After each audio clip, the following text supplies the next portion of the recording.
My daughter-in-law mocked me while I was renting. You're going to die poor and alone. When I bought a villa for myself, my son showed up saying, "This is great. My wife will love raising our children here." I smiled and simply made one call. "I'm glad to have you here. Follow my story until the end and comment from what city you're watching so I know how far it has reached. My name is Clara, and at 66 years old, I thought I had seen every kind of cruelty life could offer. I was wrong. The invitation for Edward's birthday dinner arrived on cream-colored cardstock, the kind Brittany always insisted on for everything. Join us for an intimate family celebration. It read in her perfect, overly manicured script. I should have been suspicious. Nothing Brittany ever organized was truly for the family. I spent the afternoon getting ready, choosing my best dress from the few I kept since Arthur's funeral 3 years ago, the navy blue one with small pearl buttons that he always adored. I even indulged in a trip to the salon downtown to have my silver hair styled. It was a foolish expense, considering my tight budget, but it was my son's 38th birthday. Some occasions deserve the effort. The restaurant Brittany chose was one of those places that screamed money from every corner. Crystal chandeliers, white tablecloths so starched they could cut paper, and waiters who moved as if they were dancing between tables where a single dinner cost more than my entire month's food budget. I clutched my small handbag tightly as the hostess led me to their table. Edward stood to greet me, and for an instant, I saw flashes of the little boy who used to run into my arms after school. "Happy birthday, my love," I said, hugging him. He felt stiffer than I remembered. Colder. Brittany had trained him well. "Thanks for coming, Mom." His smile seemed sincere, but there was something distant in his eyes. Brittany sat next to him, her blonde hair swept into an elaborate updo, wearing a dress that probably cost more than my monthly rent. She offered me a forced smile that didn't reach her eyes. "Clara, you look so nice." Presentable. The word hung in the air like a slap. Presentable. Not beautiful, not elegant, not even nice. Presentable. As if I were a charity case, she was graciously allowing to sit at her table. The evening started smoothly enough. Edward talked about his promotion at the law firm. Brittany mentioned their upcoming vacation to Italy, and I listened, nodded at the right moments, trying to contribute when I could. But everything I said seemed to amuse Brittany in a way that tied a knot in my chest. When the waiter brought the wine list, Brittany made a grand show of ordering the most expensive bottle. "We'll have the Chateau Margaux," she announced, then looked at me with feigned concern. "Oh, but maybe we should get something more affordable. I know things have been tight since you moved into that little apartment." My cheeks burned. Yes, I was living in a modest rental now. After Arthur died, the big house felt too empty, too full of memories. But the way she said it made it sound like I was living in squalor. "The wine sounds lovely," I managed to say, my voice firm despite the humiliation rising in my throat. The dinner conversation continued, but I noticed how Brittany steered every topic back to money, success, and how well they were living. When I mentioned that I was volunteering at the community center, she laughed, actually laughed. "Oh, Clara, that's so sweet, playing bingo with the other lonely old ladies. How fulfilling that must be for you." Edward said nothing. He just cut his steak and avoided my eyes. The breaking point came when Brittany got up to use the restroom. I thought maybe I could connect with my son, talk to him like we used to before she came into his life. But when I reached out to touch his hand, he pulled it away. "Mom, about your living situation," he began, his voice awkward. "What about it?" "Well, Brittany and I have been talking. We're worried about you living alone in that neighborhood. Maybe it's time to consider other options." "Other options?" Those words chilled my blood. What kind of options? Before he could answer, Brittany returned to the table with a satisfied smile. "Oh, good. You're talking about Clara's future. I was just telling Edward how worried we are."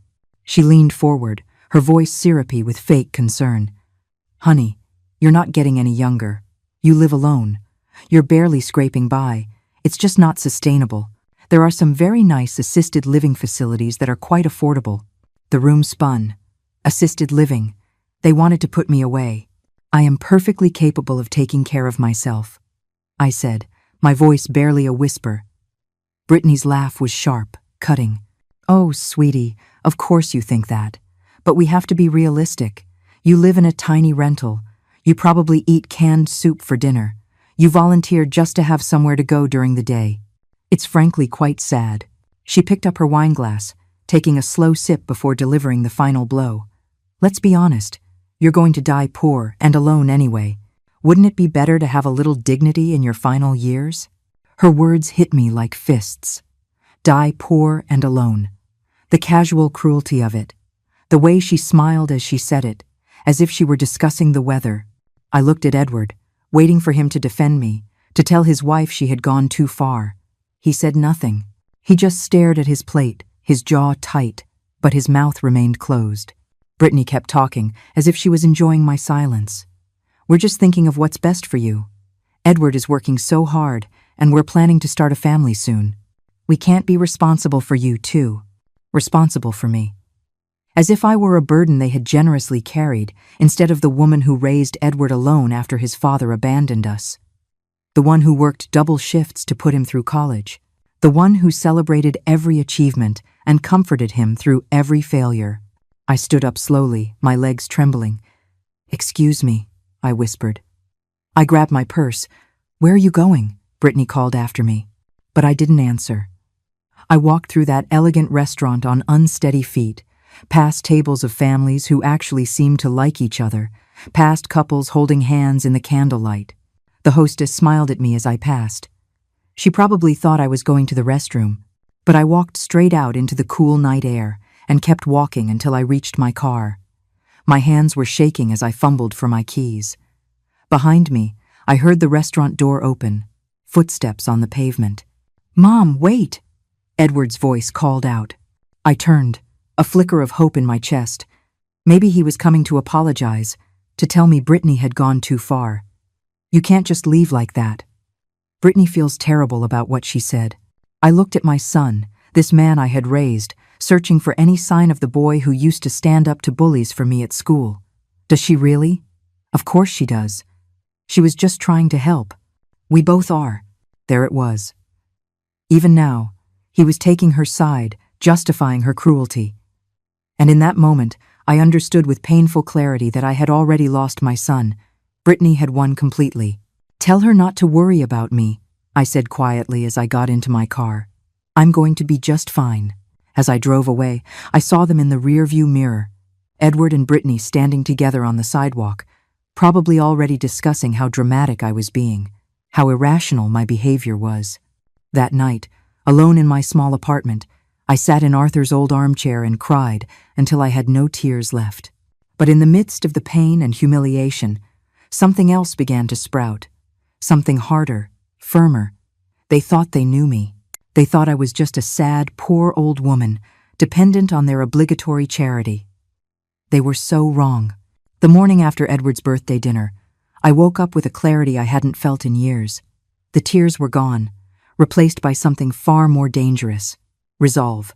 I made my coffee the way Arthur used to, strong and black, and sat at my small kitchen table with a pile of papers I hadn't touched in months.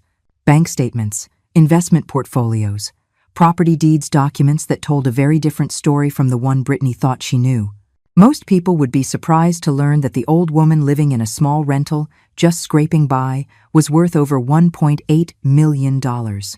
Arthur was a genius with money, you see, not just from the steady income from his engineering job, but from smart investments that grew quietly over the 30 years we were married. Apple stock bought in the 80s. Real estate in neighborhoods everyone said would never amount to anything. A diversified portfolio that weathered every market crash and came out stronger. When he died, he left it all to me. "Take care of yourself, Clara," his letter had said.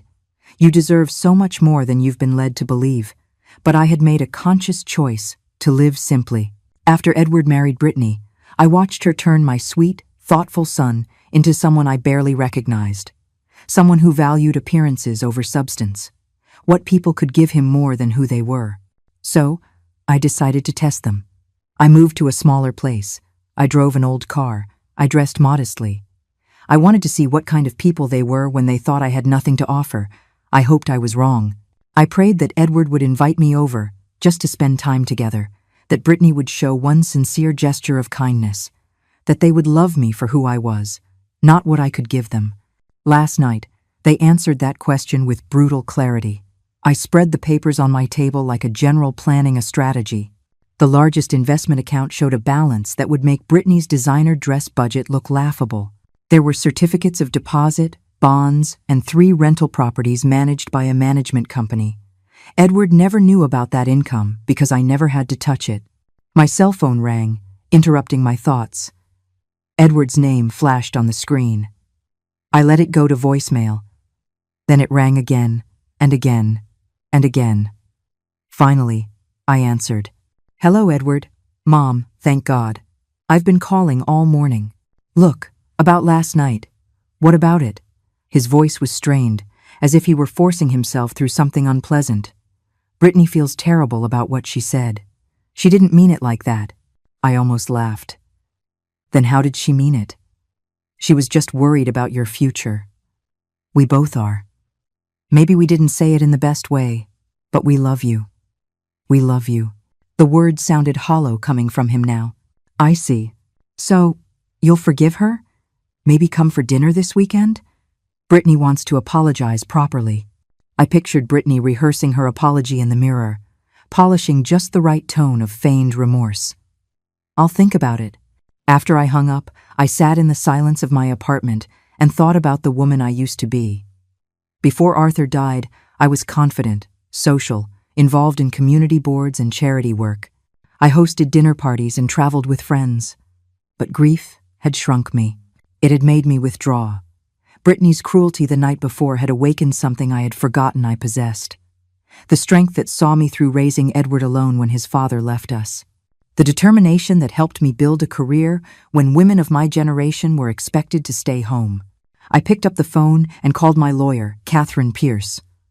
We had worked together when Arthur passed, and she had handled everything related to my finances since. "Clara, so good to hear from you. How are you?" "It's complicated," I said. "I need to make some changes to my will." "Of course. What kind of changes?" I took a deep breath, thinking of Edward's silence the night before, his inability to defend me from his wife's cruelty. "I want to remove my son as a beneficiary." Catherine's pause was brief but meaningful. "That's a strong decision. May I ask why?" "Let's just say I discovered some things about his character that concern me." "All right. Who would you like to designate instead?" I'd been thinking about it all morning. There was an organization Arthur and I had supported for years, the Silver Circle Foundation, which provided companionship and support for seniors abandoned by their families. People like the woman I was in danger of becoming. "I want everything to go to the Silver Circle Foundation," I said. "Every penny." "That's very generous, Clara. Are you absolutely sure about this?" "It's not irreversible, but it is a major decision." I thought of Brittany's laugh, of how she dismissed my life as if it were worthless. "I'm sure. I'll draft the documents." "When would you like to come in and sign?" "Today, if possible." After I hung up, I went to my bedroom and opened the closet I'd been ignoring for months. Behind my everyday clothes hung the wardrobe of the woman I used to be. Designer suits from my working days, elegant gowns from charity galas, jewelry Arthur gave me on anniversaries and birthdays. I pulled out a black Chanel suit I had bought years ago and tried it on in front of the mirror. It still fit perfectly. "You've been hiding your light under a bushel," as my grandmother used to say. And for what? To protect the feelings of people who clearly didn't care about mine? That was over. I spent the afternoon at Catherine's office, signing documents that would ensure my money went to people who would truly value it. On the way home, I stopped at the salon where I'd had my hair done the day before. Mrs. Quintero, the stylist Jenna, greeted me with surprise. "Back so soon?" "I want to make a change," I told her. "Something more. Me." 2 hours later, I walked out of the salon with my silver hair cut into a stylish bob that took years off my face. I felt lighter, more like the woman I had been before grief and loneliness convinced me to make myself small. That night, I sat in my living room with a glass of wine. Not the cheap bottle I'd been buying, but one from the collection Arthur and I had started together. I raised my glass to his memory. "You were right, my dear," I said to his photograph on the mantel. "I do deserve better." My phone buzzed with a text from Edward. "Mom, Brittany really wants to make things right. Can you come for dinner on Sunday? She's cooking your favorite pot roast. I stared at the message for a long time before replying. I'll be there. But I wouldn't be going as the grateful, diminished woman they expected. I would be going as me, the real Clara, the one with resources, options, and absolutely nothing to lose. They wanted to play with my life? Fine. But they were about to find out they had picked the wrong opponent. As I got ready for bed that night, I caught my reflection in the bathroom mirror. The woman looking back was someone I hadn't seen in years. Confident, determined, ready for whatever came next. Tomorrow, I would start looking for a house, one that matched the woman I truly am, not the facade I had maintained for people who never deserved it. Brittany thought I was going to die poor and alone. She had no idea about the power of a woman who has finally stopped caring what other people think. The house hunt began that Monday morning. I had spent the weekend browsing properties online, but nothing prepared me for the reality of what my money could buy. Mrs. Quintero, my real estate agent, Linda Harris, said as we pulled up to the third property of the day, "I think you're going to love this one." She wasn't wrong. The colonial-style mansion sat on 2 acres of land, with century-old oak trees and meticulously manicured gardens. 6 bedrooms, 4 bathrooms, a library with floor-to-ceiling built-in shelves, and a magazine-worthy kitchen. The asking price was $780,000. A fortune to most, but perfectly manageable for me. "It's beautiful," I murmured, running my fingers over the marble countertops in the kitchen. Through the picture window, I could see a garden that would be spectacular in the spring. And beyond that, a small pond with a wooden bridge. The previous owners were an elderly couple who took immaculate care of it, Linda explained. They moved to Florida last month. All the major systems have been updated. And that library, I understand you're an avid reader. I nodded, already picturing myself in that room with leather armchairs and a fireplace, surrounded by books instead of the silence of my small apartment.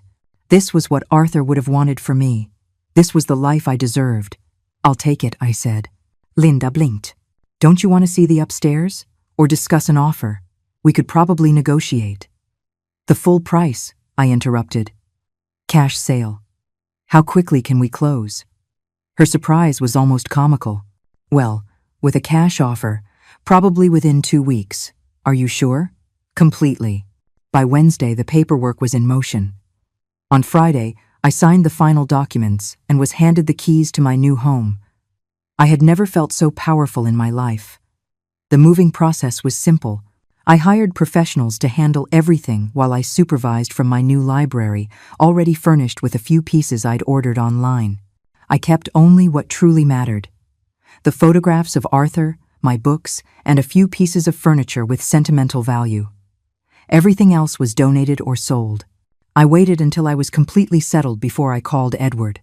It had been 3 weeks since his birthday dinner, and I hadn't spoken to him since I'd agreed to that Sunday dinner, an invitation I never intended to keep. "Mom, where have you been? We expected you for dinner, and then you just disappeared." Brittany was so worried. I settled into my new leather armchair, looking out at the garden where workers were planting spring bulbs. "I've been busy. Moving. What do you mean moving? To where?" "I bought a house, Edward.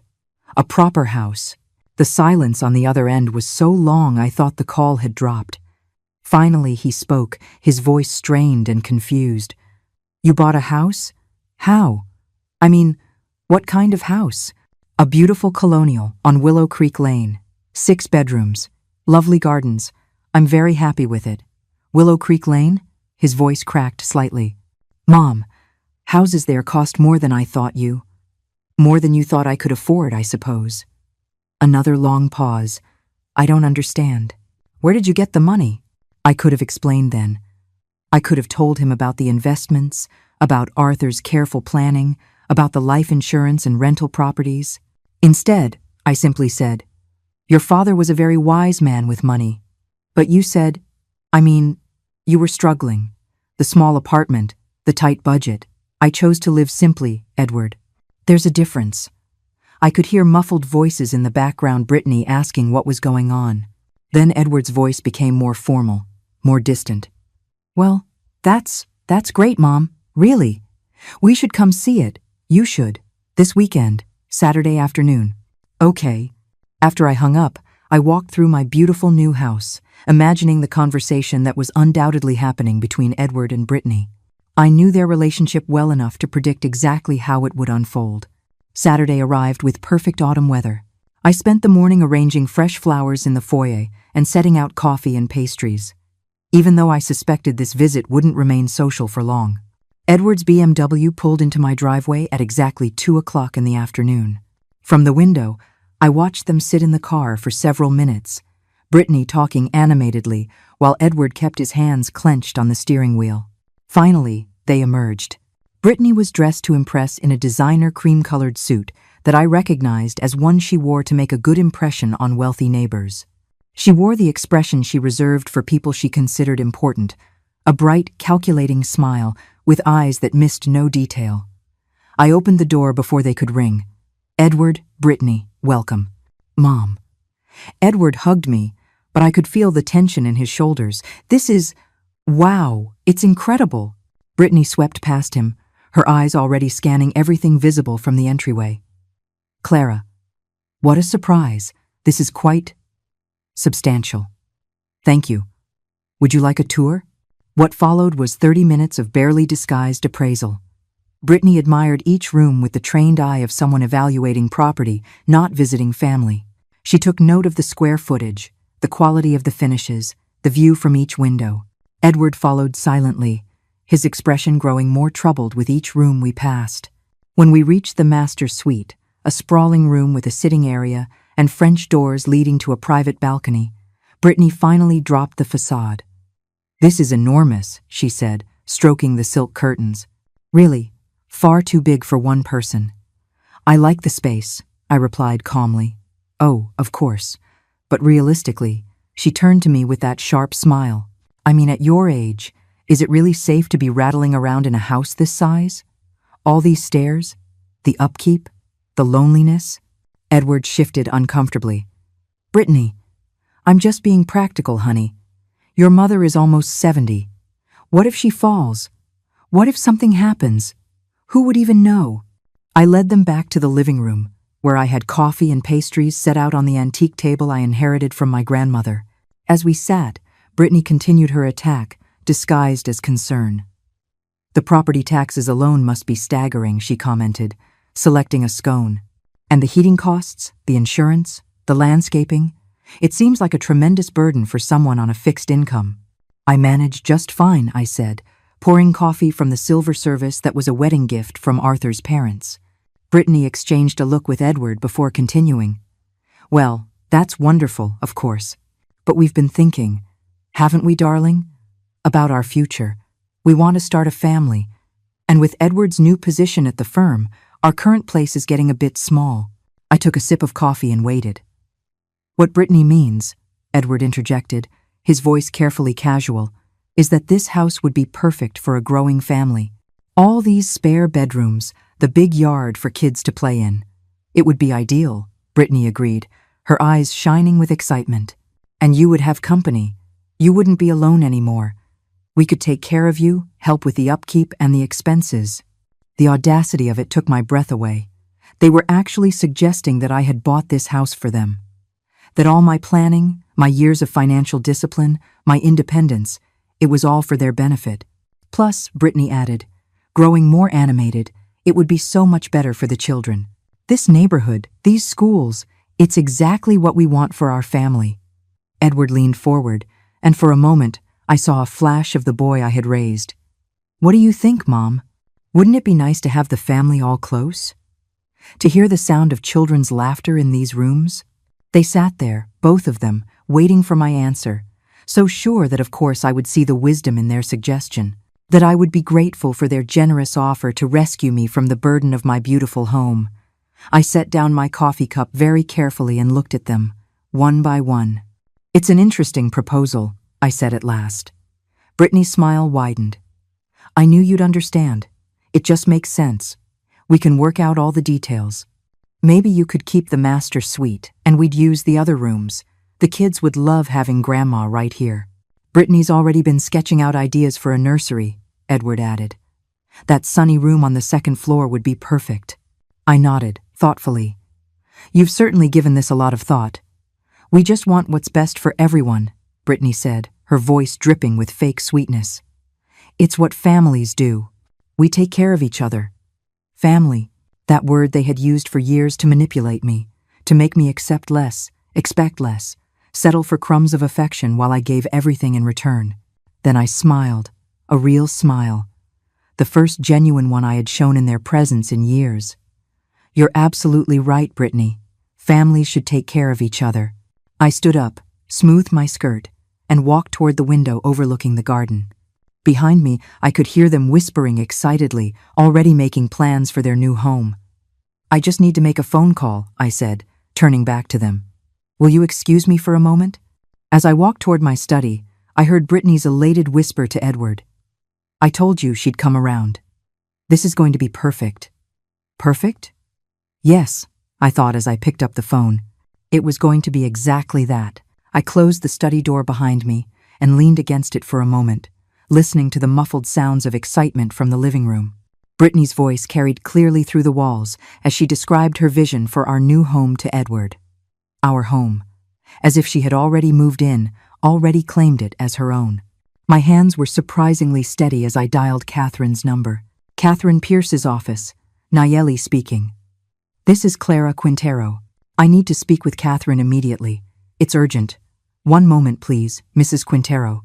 The hold music stretched on for what felt like an eternity, punctuated by bursts of laughter from the other room. I could picture Brittany, walking through my things with new eyes, no longer seeing them as mine, but as hers. The crystal vases that were wedding gifts, the paintings Arthur and I collected on our travels, the antique furniture passed down through generations, all of it being mentally redistributed to her taste. Clara? Catherine's voice sounded concerned. Nayeli said it was urgent. Is everything all right? I need to make immediate changes to my will. Today, if possible. What kind of changes? We just updated everything 3 weeks ago. I walked to the window, looking out at the garden where I had planned to spend quiet mornings with my coffee and my books. In the reflection, I saw my own face serene, resolute, finally free of the desperate hope that had kept me clinging to the illusion of family love. I want to add a specific codicil about my house, a very clear one. All right, what did you have in mind? I want it stated, without a shadow of a doubt, that under no circumstances can my son or his wife ever inherit this property. They will never live here. They will never own it. They will never benefit from it in any way. Catherine's pause was longer this time. Clara, that sounds quite a final. May I ask what prompted this? Through the door, I could hear Edward's voice. The master bedroom gets amazing natural light. You would love the walk-in closet, Brittany. They're here now, I said quietly. In my house. Planning how to redecorate it, where to put the kids' rooms, how to help me with the burden of owning it. Catherine's tone shifted to professional concern. Are you feeling pressured? Because if there's any sign of elder abuse or manipulation— No, I interrupted. Nothing like that. They aren't forcing me to do anything. They are just showing me exactly who they are, and I am finally paying attention. What else would you like to put in writing? I thought of Brittany's excited whispers, of the casual way Edward assumed that everything I had worked for was for his benefit. I want the house to go to the Silver Circle Foundation as well, along with everything else. And I want it stipulated that if they ever contest the will, they forfeit any right to even visit the property while it's under the Foundation's care. That is legally sound, Catherine confirmed. Anything else? Yes. I want you to draft a letter, to be delivered to them after my death. Something that explains exactly why these decisions were made. Do you want to dictate it now? I heard Brittany's voice getting closer to the study door. They were coming to find me, likely wondering what was taking so long. Not over the phone. Can you come here? Today? I can be there in an hour. Does that work? Perfect. Use the back entrance. Through the garden gate. I'll be waiting for you on the terrace. After hanging up, I took a moment to compose myself before rejoining my guests. They were standing in the middle of the living room, Brittany with her phone out, apparently taking pictures. Just getting some measurements, she said with that bright smile, to see where the furniture would go. Hope you don't mind. Not at all. I settled back into my chair, noticing they both remained standing, as if sitting would delay their plans. Would you like to see the rest of the house? The basement is finished. It would make a wonderful playroom. Brittany's eyes lit up. Oh, that sounds perfect. And the attic? Mostly used for storage, but it could be converted. An office, perhaps. For the next hour, I played the part they expected of me. The grateful older woman, overwhelmed by her good fortune and their generous offer to share in it. I nodded as Brittany described her decorating ideas. I smiled as Edward pointed out practical improvements they could make. I even offered to show them the property lines so they could plan their garden. They bought all of it. These two people who swore they knew me, who saw my politeness as weakness, my generosity as an obligation, my love as something they could exploit without consequence. We should probably get going, Edward said at last, checking his watch. We have dinner plans with the Cardinas. Of course. I walked them to the door, accepting Brittany's air kisses and Edward's distracted hug. We'll talk more about the arrangement later, Brittany said, already mentally moved into my home. So many details to iron out. But I'm sure we can make it wonderful for everyone. I'm sure we can, I agreed. After their car disappeared down the driveway, I walked through my house with new eyes. Every room they had laid claim to, every space they had already appropriated in their minds, every assumption they made about my gratitude for their intrusion. Catherine arrived exactly an hour later, her leather briefcase in hand and the look of someone ready for difficult conversations. Show me the house, she said without preamble. I want to understand what we're protecting. I showed her the whole place, explaining not just the property, but the scene that had unfolded hours earlier. Catherine listened without a word, taking notes in her neat, orderly script.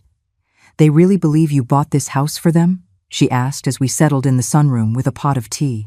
Completely, I replied. In their minds, everything I do is for their benefit. My financial struggles were just an inconvenience to be managed. My successes are assets they can claim. Catherine opened her briefcase and took out a legal pad. Let's draft that letter. What do you want them to know? I stared out at my garden, remembering the years I had spent trying to earn their affection, their respect, their most basic acknowledgement as a person. I want them to understand that love isn't a one-way street, I said at last. That family isn't about what you can get from someone, but what you give freely. I want them to know that I saw through their performance, that I always knew exactly what they thought of me, and of this house in particular. I want them to understand that this house, my house, will become a haven for seniors, that it will be a place for those whose own children saw them as burdens instead of blessings. Catherine wrote quickly, her pen scratching firmly across the paper. Anything else? I want them to know that I had a choice, I said, that right up until today, I could have decided differently, but they made it impossible. Impossible to love them. And that is not my failure. It is theirs.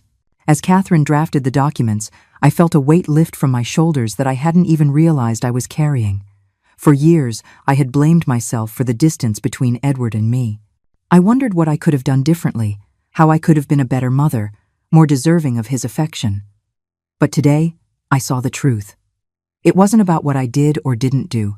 It was about who they chose to become. People who only saw others in terms of their usefulness, who confused manipulation with love, who believed they were entitled to whatever they could take. Done, Catherine said, looking up from her papers. How does this sound? She read the letter aloud, and I nodded at every sentence. It was clear, honest, and final. It left no room for misunderstanding. It offered no space for them to rewrite history to their own convenience.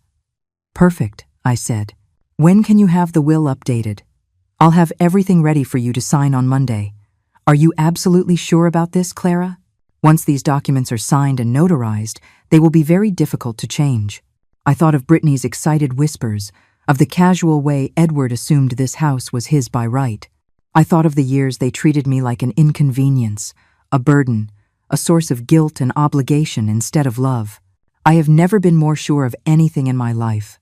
After Catherine left, I walked through my house one more time. I no longer saw it as the trophy Brittany thought she had won, but as my sanctuary, my choice, my independence made of brick and mortar and rooms full of peace. Tomorrow, Edward would likely call to talk about their move-in date. Brittany would probably already be looking at furniture and making remodeling lists. They would plan their future in my space, with my money, using my generosity against me one last time. They had no idea that with every assumption, with every arrogant expectation, with every time they disregarded my autonomy, they were forfeiting any claim to my affection, my money, or my beautiful house. In 3 days, the new will would be signed. In 3 days, their future would be entirely their own.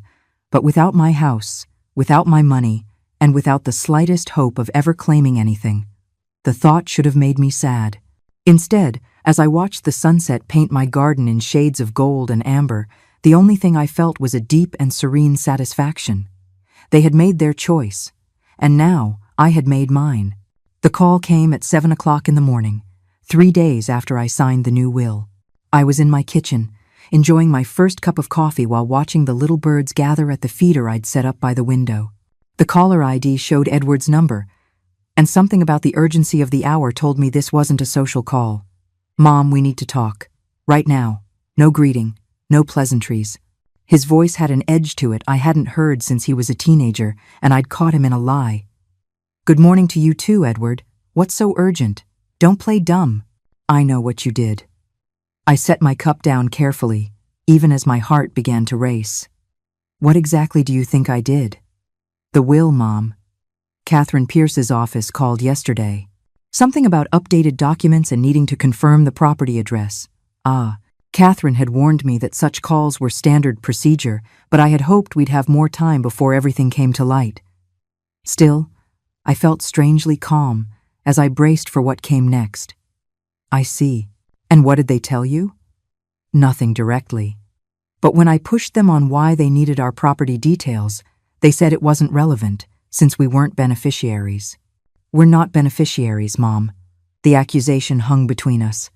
I could hear Brittany's voice in the background, sharp and demanding, though I couldn't make out the words. "Do you want to come talk about it?" I asked. "We're on our way." Click. They hung up. I looked around my quiet kitchen, knowing it might be the last moment of peace I'd have for a long time. Then I went upstairs to get properly dressed for the difficult day ahead. They arrived in under 20 minutes, which meant they had been calling from the car. Brittany's face was flushed with rage when I opened the door, and Edward looked like he hadn't slept. "Get inside." "Now," Brittany demanded, pushing past me into the foyer. I followed them into the living room, where they stood like prosecutors about to deliver an indictment. "How could you do this to us?" Brittany's voice was shrill, all pretense of civility gone. "After everything we did for you, after all our plans." "What plans?" I interrupted calmly. "Don't play innocent," Edward snapped. "You led us to believe we were going to live here. You encouraged us to plan the kids' future, our life." I sat in my favorite armchair, the one facing the garden. "I did no such thing. I listened while you made assumptions." "Assumptions?" Brittany's laugh was bitter. "You showed us the house as if we already lived here. You talked about the kids' rooms, about having the family close. I was being polite. You were guests in my home." "Guests?" Edward's voice broke. "I'm your son." "Yes, you are. And I am your mother. But that doesn't make my house your house, or my money your money." Brittany began to pace, her designer heels clicking angrily on the hardwood floor. "This is insane. You're almost 70 years old, living alone in a house that's way too big for you. We offered to help, to take care of you, and this is how you repay us?" "She's yelling," she cried, "clinging to this property like it's the only thing you have, lying to us, letting us plan our lives around something you never intended to give us." I looked at Edward, who was staring at the floor, his fists clenched. "Is that how you see it too? That I lied to you?" He looked up, and for an instant, I saw something in his eyes that might have been pain. "Mom, we need this house. My promotion comes with certain expectations, social obligations. And Brittany's pregnant." Pregnant. The word escaped me before I could stop it. Brittany's hand went to her flat stomach, her expression shifting from anger to self-righteousness. 3 months. We were going to tell you when we moved in. Make it a celebration. A grandchild. Another grandchild I would probably never know. Never hold. Never be allowed to love. The thought should have broken my heart. Instead, it hardened my resolve. "Congratulations," I said simply. "Congratulations?" Brittany looked at me, incredulous. "That's it? Your son is having a baby, and all you can say is congratulations? What do you want me to say? That you're sorry? That you're going to fix this? That you're going to put us back in the will, where we belong?" "Where you belong," I repeated. "And where exactly do you think that is?" Edward stepped forward, using the same persuasive tone he used in court. "Mom, let's be reasonable. You don't need a house this size. The upkeep alone must be overwhelming. And with the baby on the way, we really need more space. Then buy a bigger house." "With what money?" Brittany shrieked. "Do you know how much houses in a decent neighborhood cost? Do you know how much private schools cost? Do you know what it takes to give a child the life they deserve?" "The life your child deserves," I corrected. "Your responsibility. Not mine." Brittany's face went white with rage. "You're a selfish, bitter old woman. No wonder your husband left you to raise Edward alone. No wonder your own son can barely stand you." The words hit me like slaps, but I didn't flinch. "Arthur didn't leave me, Brittany. He died. And if Edward can barely stand me, why would you want to live in my house?" "Because it's not your house," she screamed. "Not really. Edward is your only son, your only family. Everything you have should automatically go to him. That's how families work." "Really?" I stood up and walked to the mantel, where a picture of Arthur sat next to photos of Edward as a boy. "Tell me, Brittany, in your family, did your parents work double shifts to pay for your college? Did they give up their own comforts to give you opportunities? That's different. That's what parents are supposed to do. And what are children supposed to do?" She hesitated for a moment, caught off guard by the question. Edward answered for her. "Children are supposed to be grateful. They're supposed to take care of their parents when they get old." "Take care of them," I repeated. "Not take from them. Not treat them like nuisances to be managed or properties to be claimed." "We never treated you like a nuisance," Edward protested. I turned to face him fully. "Really? Then why did Brittany suggest I move into a home? Why did she say I was going to die poor and alone? Why did you stand there in silence while she said it?" His face flushed. "She was just worried about your safety." "No, she was worried about her own convenience. She didn't want to have to deal with an aging mother-in-law who might become a burden." Brittany stopped her pacing and glared at me with pure hatred. "You're twisting everything. We offered to let you stay here, to take care of you. You offered to let me stay in my own house while you took it over. You offered to manage my life because you decided I wasn't capable of doing it myself." "Because you're not," she burst out. "Look at you, living all alone. No friends, no social life. Nothing to do but sit in this huge house and feel sorry for yourself.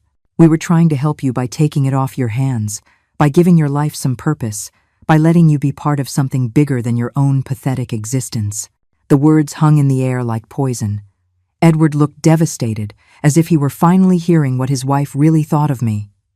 "Brittany," he said quietly, "that's enough." "No, it's not enough." She spun on him. "Your mother is being deliberately cruel. She's punishing us for trying to build a life, for wanting better for our child. She's a jealous, vindictive old woman who can't stand to see anyone else happy." I walked to my desk and pulled out a folder I had prepared that morning. Inside were copies of the new will, along with the letter Catherine had helped me draft.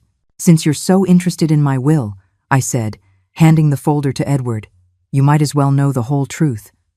He opened it with trembling hands, Brittany reading over his shoulder. I watched their faces change as they absorbed the contents from confusion to disbelief, from disbelief to horror, and from horror to rage. "You left everything to a foundation?" Edward's voice was a bare whisper. "To the Silver Circle Foundation? Yes. They help seniors who have been abandoned by their families." "Abandoned?" Brittany's voice was now menacing. "We never abandoned you." "Oh no? When was the last time either of you called just to talk? When was the last time you invited me somewhere without expecting something in return? When was the last time you treated me like someone you loved, and not a chore you resented?" Edward was still staring at the papers. The house, the investments, everything. All of it. Brittany snatched the documents from his hands, scanning them desperately. This can't be legal. You can't just cut out your only son. There are laws. There are laws about elder abuse, I said calmly. There are laws about coercion and manipulation. But there is no law that requires me to leave my money to people who treat me with contempt. We'll contest this, she snarled. We'll fight it in court. I smiled then, the first real smile since they had arrived. Read the last page, Brittany. The part about what happens if you contest the will. Her eyes flew to the document, and I watched the color drain from her face as she read the clause Catherine had insisted on including. If you contest the will, I said, my voice serene, you forfeit any right to even visit this property after it becomes a care facility for abandoned seniors. By law, you will never be able to set foot here again. You can't do this, Edward said, his voice cracking. I'm your son, yes you are, and I am your mother. But being family doesn't entitle you to my life, or my money, or my house. And it certainly doesn't give you the right to treat me like a burden while you wait to inherit my assets. Brittany threw the papers on the floor, her face a mask of fury. You're going to regret this. When you're dying alone in this house, when you have no one to take care of you, you're going to remember this moment, and you're going to wish you had been different. I looked at her, really looked at her, and I didn't see the beautiful, put-together woman who had stolen my son's affection, but a small, greedy person whose entire worth was dependent on what she could get from others. I won't die alone, Brittany. I will be surrounded by people who have learned, as I have, that blood doesn't make a family. Love does, respect does. And you haven't shown me either of those in years. They left then, Edward gathering the scattered papers while Brittany stormed out the door. At the threshold, he turned one last time. Mom, please, there has to be a way to fix this. I looked at my son, at this man I had raised, loved, sacrificed for, and I felt nothing but a deep sadness for what he had become. There was always a way to fix this, Edward. You just never bothered to try. When the door closed behind them, I stood in the foyer, listening to their car start, listening to them drive out of my life for what I knew would be the last time. Then I walked to my kitchen, poured myself a fresh cup of coffee, and sat down to enjoy the quietest morning I had had in years. 6 months passed before I heard from them again. 6 months of the most serene and fulfilling life I had lived since Arthur died. I threw myself into activities I had forgotten I enjoyed. Hosting book clubs in my library, volunteering at the community center, taking painting classes at the local studio. My house had become what it was always meant to be, a home, not a monument to loneliness. The call came on a spring Tuesday morning. I was in the garden, planting roses I had ordered from a catalog, when the phone rang from inside the house. I almost didn't answer it, but something about the insistent ringing made me wipe my hands on my gardening apron and go inside. Hello, Mom. Edward's voice sounded smaller than I remembered, with a timidity that reminded me of the boy he once was. Hello, Edward. I was wondering if we could talk. In person.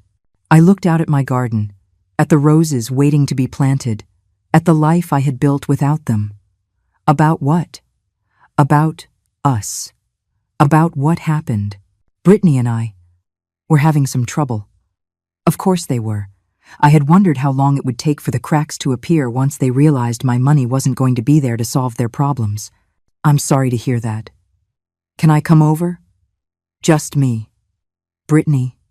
She doesn't want me to contact you. Despite everything, he was still my son. Despite the pain, the disappointment, some part of me had been waiting for this call.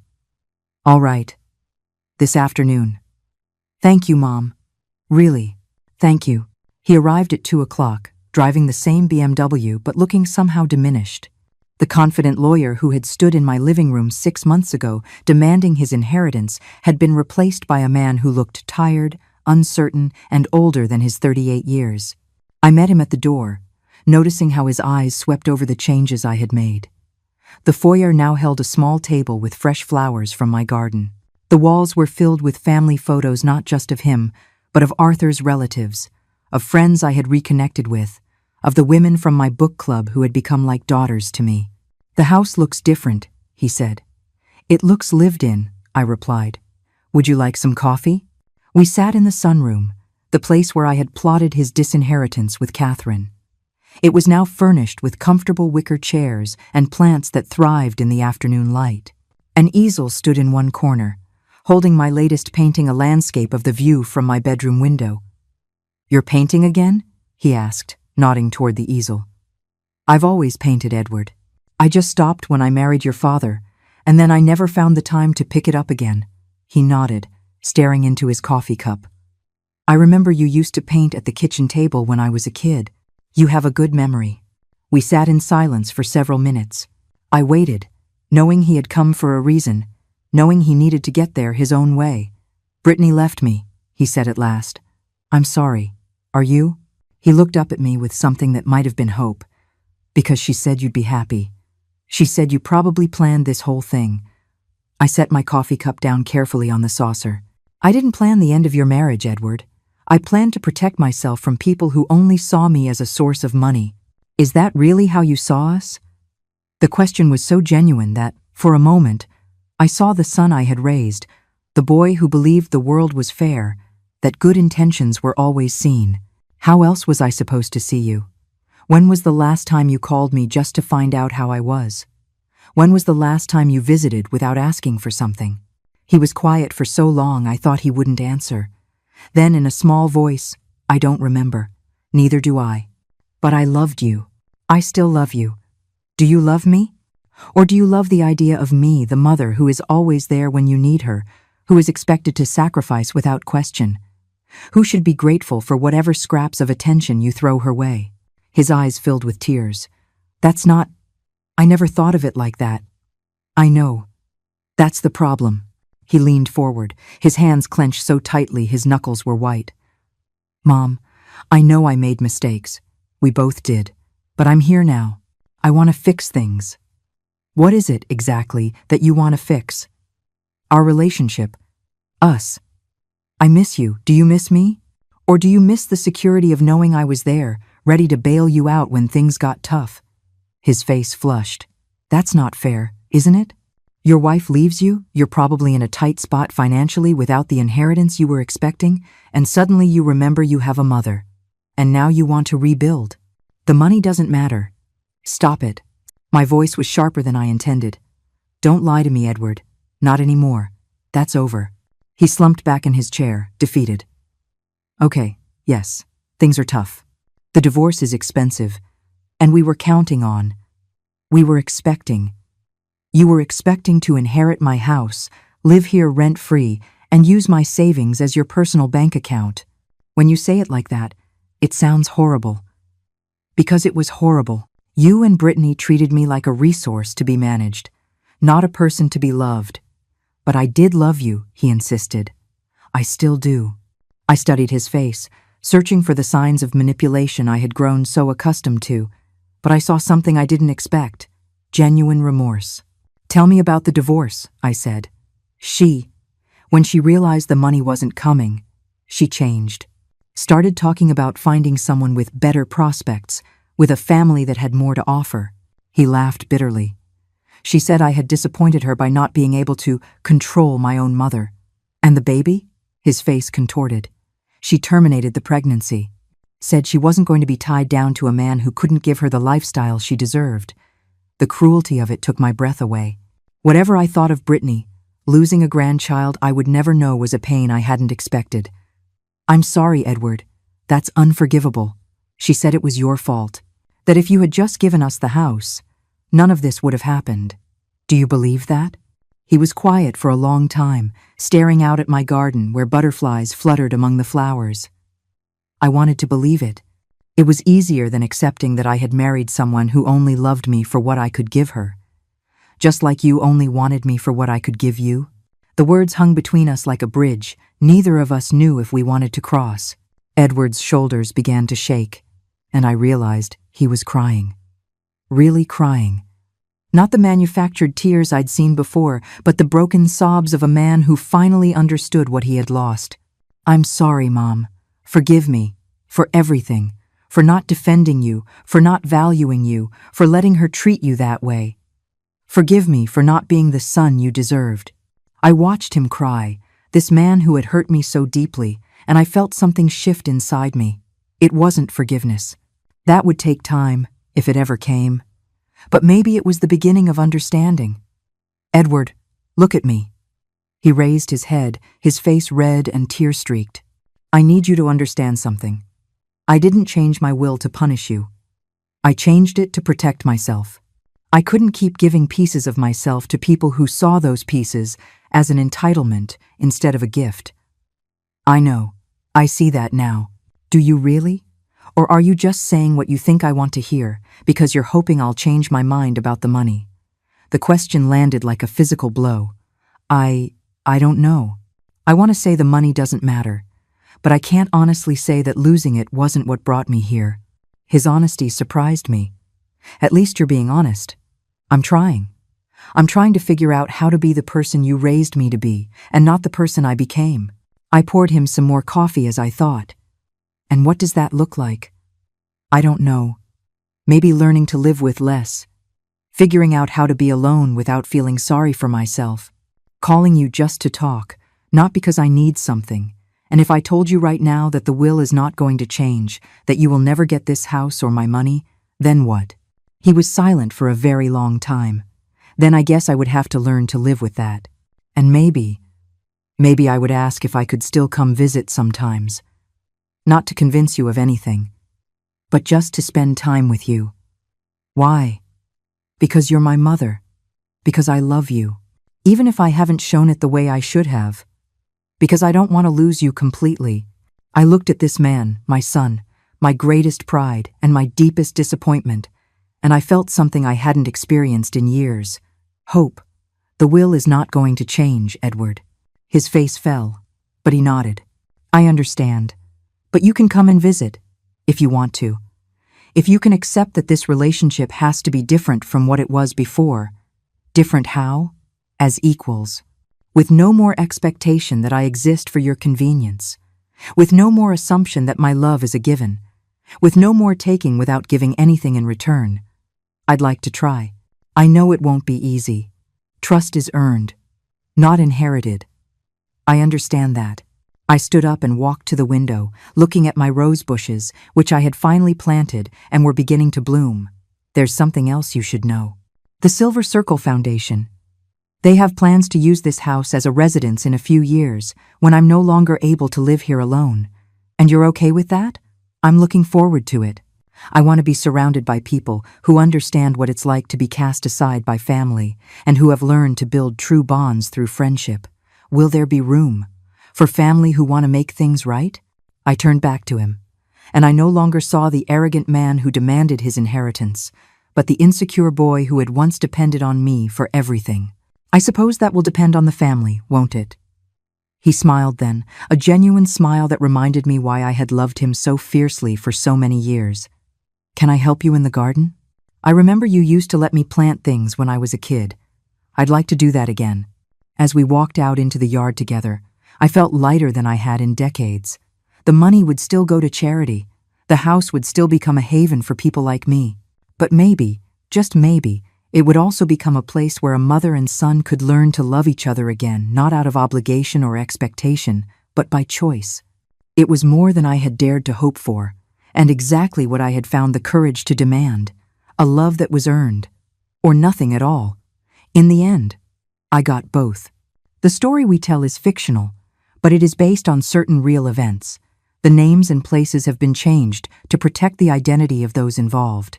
We don't tell this story to judge, but in the hope that someone will listen and stop to think. How many mothers are suffering in silence inside their own homes? I am truly curious. If it were you, in my place, what would you do? Would you choose to stay quiet to keep the peace, or would you dare to confront it all to get your voice back? I want to know what you think, because every story is a candle that can light someone else's path.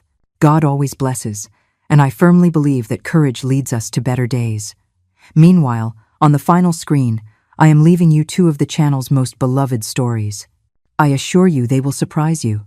Thank you for staying until here.